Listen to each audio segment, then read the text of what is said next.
Vice President Burke. Also for kind of the information on the body, would you kind of explain how you did allocate the seats for each position? There's an equation that is followed for allocating this allocating seats, and I actually did not do the equation. Marlene did the equation. It's a standard equation that's been used forever. And this year we did have a change in the seating. Graduate students lost a seat on the Senate, and the College of Education and Human Sciences went up, being a senator of the 35 that are available. I think a senator represents everywhere from a couple hundred to 900 almost students in their college. We try to keep it as even as possible. But there's just a standard equation that we input the number of students in the college and allocate it accordingly. Are there any other questions or discussion? Okay. Seeing no other questions in discussion, then we will move into a vote. Unless you would like to close. Sorry. Okay. I always forget that part. Okay, so on the floor we have Government Bill number 6. All those in favor of Government Bill number 6, please say aye. Aye. All those against, please say nay. And those wishing to abstain, please say aye. All right, motion passes. Okay, we will move back into the orders of the day, which means that we are still in an open forum. Next on our list is LJ McElravy with the Wellness Committee ad hoc. Hi, I'm LJ McElravy. I'm a graduate student in leadership education, and for the last, since the beginning of the semester, we've been working on the Campus Wellness Committee. And so what we've been doing is we've been looking at the state of our facilities as far as rec center and health center goes. The purpose of this, I guess, my talking to you, is that I'm just here for information to let you know where the committee stands right now, kind of a progress report, also to kind of get a sense of if you think we're heading in the right direction, just kind of get an idea what the Senate's thinking. But what we've looked at, of course, we've looked at what happened last spring during the election and how the project at that time was to build a new rec center on East Campus, move the health center to the north of the current health center location, and then to make some small adjustments to the city campus rec. That failed.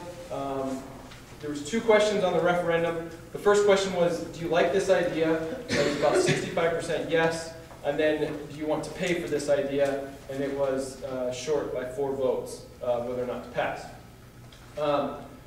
So the tradition on our campus is that when we do major facility renovations or replacements, that we come before the students and ask them in a referendum. I should remind you that a referendum is not 100% binding.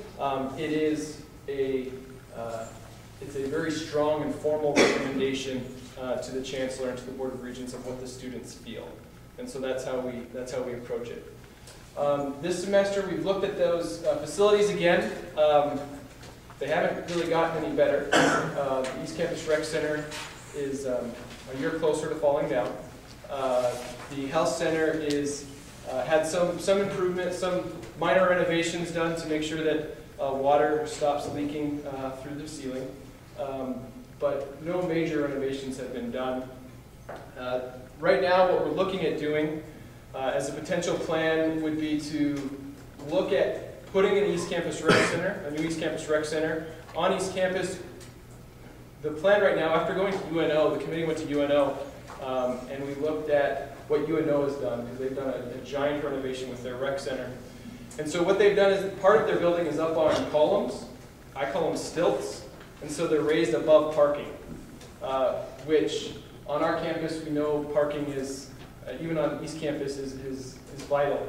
And so what we're looking right now at doing is putting the rec center above a parking lot, because last year's plan would have taken up some parking over there on East Campus. And so that was a major concern that we had last year from East Campus students, was losing some of that parking. So the latest is that we're asking facilities what they think of the idea of the campus planning committee. The other projects, we're looking at kind of 2 projects for the for the health center. One of them would be to move the health center north, like last year, except the major difference would be that we would put in recreation facilities on the first floor, strength and conditioning area. That serves a couple purposes. One, that's where we're most efficient in campus rec center space. We need about 35,000 more square feet of space, which is about, if I remember correctly, about 3 times more than what we have right now. And so we're really low in that compared to our peer institutions. So that would help that situation. Also, it allows the health center to stay open, which is a huge benefit, because that would have to stay open, and so we'd either have to be moved, which I think would be an expensive kind of ordeal. So that's one proposal we're looking at. The other one would be to build a health center and natatorium, swimming pool type thing, and some rec center equipment, probably strength conditioning, at the 17th and Vine grass field location. So that would be right across the street from the Beetle Center.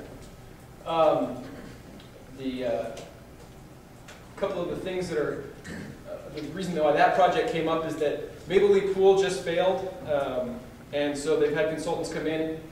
We should find out by next week how much it's going to cost, how much it would cost to repair and redo that pool. I think the estimates are anywhere between hundreds of thousands of dollars to millions of dollars. They're not exactly sure, but we will find that out soon. And then the athletic department also, their pool in the Devaney Center is at the end of its life. So the athletic department would be looking to pair up with students and would help fund a portion of a natatorium somewhere on campus. There's just not a lot of places to put that on city campus, and that was one of the locations which students happen to already, they don't really own it, but they're in control of it right now, so it's a likely move. I'm not going to say it's a likely move. It's a place that it could potentially be without disturbing the campus. And so that's where we're at. We're kind of looking at those 2 proposals. I think you're going to see something about an East Campus Rec Center either this spring or next fall. I think that seems to be a priority for the committee. But I would be more than willing to open it up to any questions or concerns that people might have.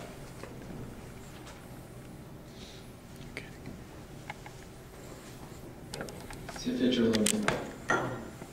What has the committee given to separate the 2 projects in terms of on the revenue gating it possible to go for one project or the other? The timing, because the projects, so the rec center, the East Campus Rec Center project is slightly different than last year, and we're not sure how long it'll take for for our consultants to come up with a plan. That shouldn't take as long as the plans to build the 2 completely different facilities for the health center. The reason I mention that is that we could likely move forward on the East Campus Rec Center earlier than we would on a health center or a health center / natatorium, because those plans would be developed earlier. So we're looking at it as an option. I would say that the committee, based in discussions, there's concerns as to how that would look in a vote by pairing them or separating them. And then there's a lot of concerns as far as student fees go, how that looks as well, and what's practical and what students can afford. So we're looking at all the options right now. We don't know exactly which way we're going to go, but we're really right now kind of gathering information. I didn't mention this, but we don't have a really good idea of how much it would cost for a new health center, any of the health center options, but we're looking at the rec center, the East Campus Rec Center option,